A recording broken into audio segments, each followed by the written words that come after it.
Good evening and welcome to Ville News. I'm Trinity Johnson alongside Kymari Clarke, here to give you the latest local, national, and international headlines. Coming up, we have updates on Canada elections and President Donald Trump's approval ratings. Stay tuned because Ville News starts now.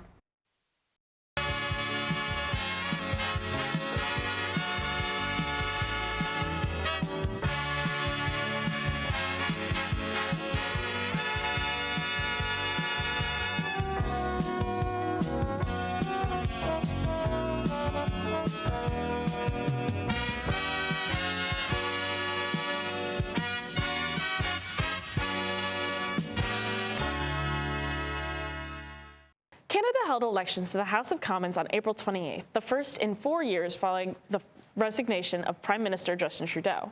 Trudeau's Liberal Party, now led by Mike Carney, would win 17 seats in their fourth consecutive victory. The victory came after a months-long campaign against the Conservative Party, led by Pierre Poilievre, who campaigned on a nationalist policy similar to U.S. President Donald Trump.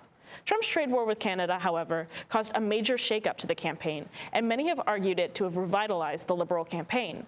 Neither party won a majority, with the Liberal Party remaining ahead and the Conservative Party gaining 24 seats. The Conservatives received a setback when Poilievre lost his seat, although he plans to retain his seat as the leader of the party. President Donald Trump's approval rating has plummeted to a historic low as he has reached 100 days into his second term. The 100-day tradition began in the 1930s during Franklin D. Roosevelt's first term, which offers a symbol of president's momentum and perception. Recent polls indicate Trump's approval rating sits at 41% approval, which is the lowest approval rating in a president's first 100 days in 7 decades. The sharp decline follows his executive actions, including immigration reinforcement, the involvement of Elon Musk in the cabinet, and the concerns with the economy because of the worldwide tariffs. Despite these polls, President Trump has defended his actions, stating in a recent ABC interview, quote, "We've been abused by other countries at levels that nobody's ever seen before. I could have left it the way, and at some point there would have been an implosion like nobody's ever seen. But I said, no, we have to fix it," end quote. Overall, while his approval ratings have fallen, many Trump supporters remain enthusiastic about his actions, and political analysts indicate this could open doors for challenges within and outside Trump's party. When we get back, updates on a catastrophic weather event and wildfires in Cumberland County. Ville News will be right back. A derecho, a long-lived destructive windstorm associated with rapid thunderstorms, according to the National Weather Service, struck Pennsylvania on April 29th. This weather event traveled over 500 miles, spanning from Indiana to central Pennsylvania. The storm complex evolved to be more than 60 miles wide and accelerated up to 80 miles per hour wind gusts. This complex weather event has resulted in 4 fatalities in Pennsylvania. 1 person has passed in Franklin Township, where intense winds knocked a tree down onto a car, resulting in a passenger being killed. A 22-year-old in State College was electrocuted and passed away as he worked on trying to put out a mulch fire due to wires that were knocked down. And lastly, 2 other victims have died near Pittsburgh in western Pennsylvania. Throughout this weather event, other areas have been impacted in other states, such as 3 tornadoes striking in Oklahoma and Missouri. It is predicted that by Saturday, May 3rd, the severe storm system will have decreased in intensity, but light rain may occur from the Gulf to the northeast. The Pennsylvania Bureau of Forestry said while wind was a concern over the weekend, the low humidity level was a concern Monday for crews battling the Micox State Forest fires. The Thompson Hollow fire remains 42% contained at just under 2,300 acres, and the Hammonds Rock fire remained 92% contained at just under 500 acres. The Bureau of Forestry says the #1 cause of the fires in the state is people burning debris. The Bureau is also concerned about park goers in the coming week, even after the fires are gone.